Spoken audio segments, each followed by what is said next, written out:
let me speak on another subject, which is the so-called chained CPI.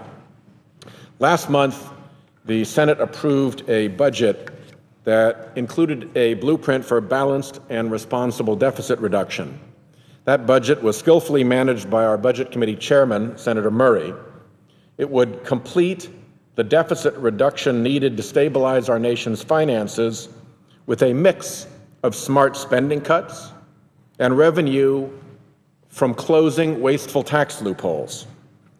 Top economists have agreed that we need about $4 trillion of deficit reduction to make our finances sustainable, and our budget gets us there. Together with the deficit reduction enacted last Congress, the Senate budget would reduce the deficit by $4.3 trillion through a nearly 2-to-1 mix of spending cuts and revenue, 2-part spending cuts to 1-part revenue. House Republicans took a very different approach with their budget, making only cuts, drastic cuts, to education, to law enforcement, to medical research, even ending Medicare as we know it for future retirees. The House budget derives its deficit reduction from cuts that primarily hurt low-income and middle-class Americans, while refusing to touch a single tax giveaway to wealthy and well-connected special interests. Senate Democrats took a middle course. House Republicans produced an extremist Tea Party wish list.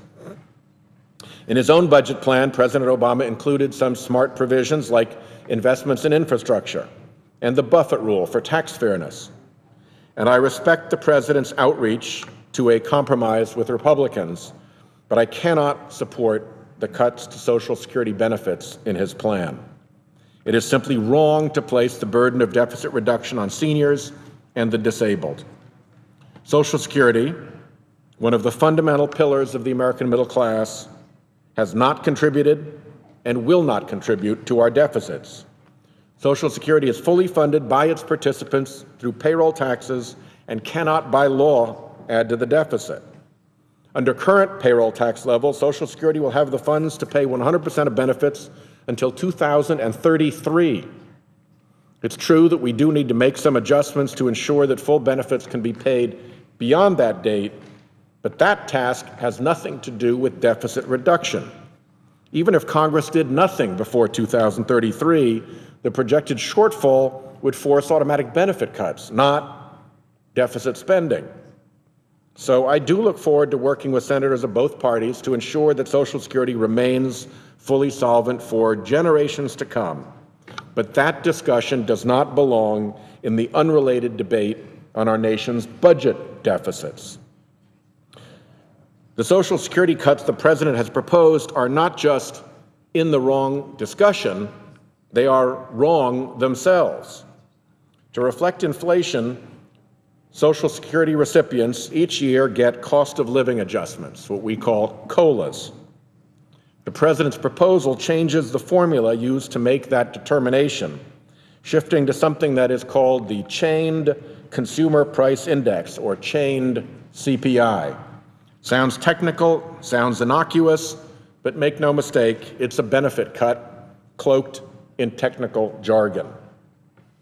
The argument for a chained CPI is that it's a more accurate measure of inflation, that it takes into account real-world decisions that consumers make to modify their buying habits as prices fluctuate. As the price of apples go up, you buy more bananas, so the overall effect on your budget is moderated. The result is lower annual cost of living adjustments, about 0.3% each year. But let's take a look at how seniors fare under the existing COLA structure. In 2010, this year, and in 2011, this year, seniors received no cost of living adjustment whatsoever. 0.0% in 2010, 0.0% in 2011. But according to the existing consumer price formula used by government accountants, prices hadn't risen enough to justify COLAs. Well, that's what the COLA formula says, but in real life, what did it look like? According to the Bureau of Labor Statistics, seniors saw food prices rise 1.5% in 2010. They saw medical costs increase 3.3%. They saw their gas and home heating oil go up by more than 13% each. 1.5%, 3.3%, over 13% for gas and fuel, and the COLA covered 0%. The next year, 2011, these costs increased again. Food prices jumped 4.5%, medical care jumped 3.5%, gasoline jumped 9.9%, and fuel oil jumped 14.3%, and again, the COLA for seniors was 0. 2010 and 2011 add together. They're not included in one another. So food and beverage was a total of 6%, plus allowing a little bit for compounding, 6.8% for medical care, 23.7% for gasoline, and 27.8% for fuel oil, all with a COLA of 0%. So the numbers show what Rhode Island seniors know. The problem with the Social Security COLA is that it's too low, that it doesn't meet the real costs that seniors experience in real life. Why does this happen? The existing cost of living formula considers prices across the whole economy, including things that seniors are not so likely to buy, like flat-screen TVs and smartphones and sporting equipment. Their prices may have fallen, but seniors don't benefit much from those lower prices. The problem is that the current system fails to account for seniors' true costs in these areas. So my position is that we should move on to a more accurate formula for seniors, one that focuses on food and medicine and heating oil and gas and the other things that seniors actually buy. I've been proud to support legislation to change the Social Security COLA formula to one that is geared more towards seniors, and I will continue to fight for the adoption of that new formula. Change CPI takes us in the opposite direction.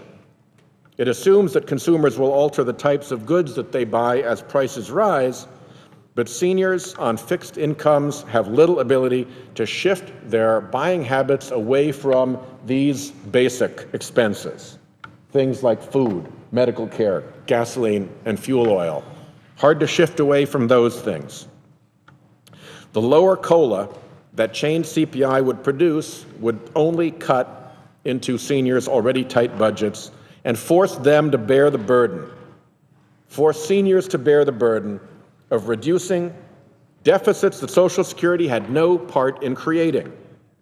A 0.3% reduction each year might sound small, but over time, the power of compound interest makes those benefit cuts significant. For people who are currently nearing retirement, these cuts would amount to annual benefit reductions of $658 by the time they reach age 75, $1,147 by the time they reach age 85, and $1,622 by the time they reach age 95. And that same power of compounding makes these cuts even larger for future generations of seniors. Perhaps $658 or $1,622 doesn't sound like much money to some folks around here, but to a senior in Rhode Island living on Social Security, that is real money. After getting no COLA for 2 years in a row, Bethany, a senior from Smithfield, Rhode Island, wrote to me, "My health is not the best, and it's not easy trying to survive on my Social Security. And the increasing prices of gas, food, etc., and co-pays for medical, the COLA calculation for Social Security doesn't work. We need an increase yearly to stay even with rising premiums and everyday expenses. Please continue the fight for Social Security and Medicare." And Dean from Coventry, Rhode Island, wrote to me in February, "I am 68 years old and retired. I cannot work even part-time because of severe arthritis. My son lives with me, who is permanently disabled due to an accident when he was 9 years old. He is now 44 years old. We just make ends meet with Social Security, as we have no other income. We wear sweatshirts and pants to bed, and coats in the house during the winter, because we can't pay the high price of heating oil. If Social Security gets cut, I don't know how we will make it. I have worked all my adult life until the last 2 years. I need my Social Security. In the face of ever-increasing prices for health care, home heating, prescription drugs, and grocery bills, asking seniors to give up more and more of their Social Security benefit as they age when every dollar counts is just plain wrong. These are real-life experiences of the kind of people who change CPI would affect. Yes, we need to make additional sacrifices to complete the job of deficit reduction. No, those burdens should not fall on our elderly and disabled constituents. Our deficits come from unnecessary Bush-era tax cuts that virtually exclusively benefited the wealthy. They come from a decade of wars we didn't pay for, and they come from the worst economic crisis since the Great Depression. They have nothing to do with Social Security, so don't take it out on the seniors. As the Senate budget shows, we can complete the task of stabilizing our nation's finances in smart ways, in fair ways, in balanced ways, in ways that don't put the burden on those who can least afford it. When I ran for this office, I pledged to the people of Rhode Island that I would oppose cuts to Social Security.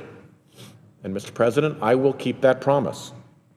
I thank the chair, and I yield the floor.